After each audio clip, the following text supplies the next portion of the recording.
kind of fact check me on this, but this is a discovery that kind of like I've been sitting on for a long time, and it kind of makes sense, right? And I'm gonna kind of explain to you the glory of God Himself, right? And I'm explaining y'all that what the Son really means when He says the Son of Man or Son. But you're gonna get the point. So we know on earth it takes a woman and a man to make an offspring, right? It's gonna be a male or a female. What do we call these offsprings? We call them daughter or a son. Boom, boom. Y'all get the picture right here so far. I'm like shaking making this video, but I'm like, bro, what did I just, like, what am I saying? Like, I may be wrong, I may be right, but fact check me if I'm wrong, right? Just tell me if I'm wrong. Mary plus God equals Jesus. And we know that the male offspring on earth is called the Son. So therefore that Jesus was on earth, right? He will be called Son of Man. We already know that God forms a human being in the mother's womb, right? And we understand that God is the creator of every creation on earth, including Jesus Christ, His body on earth, right? Not His spiritual version, but the embodiment of God was in Jesus Christ. In scriptures, Jesus claims to be that I am. You have to understand this whole picture right here in order to understand this. And that's what it means when He says, behold my glory, right? God took on a human body. Nobody goes to the Father except through me.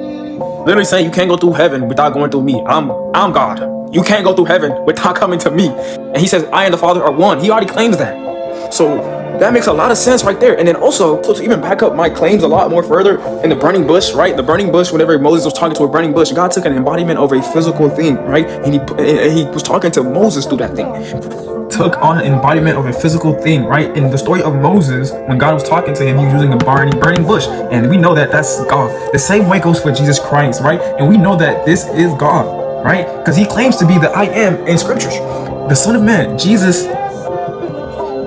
is God, right? And God at this time is in heaven. He comes down and he tells Mary that He's gonna have a son, and that son will be Jesus Christ.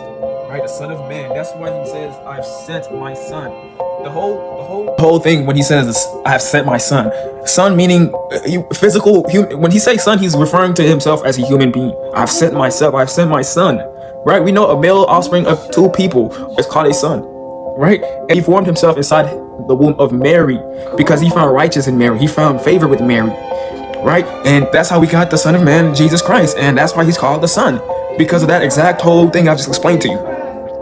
And God cannot just get rid of that body because He was a real man who was crucified on the cross. That this is called a female and a male. And the offsprings, what are the offsprings? What do offsprings call their parents? We know the offsprings call their parents mother and father. And we know the offspring right here is the Son. So He's going to refer to God as the Father. Right? So He's going to refer to God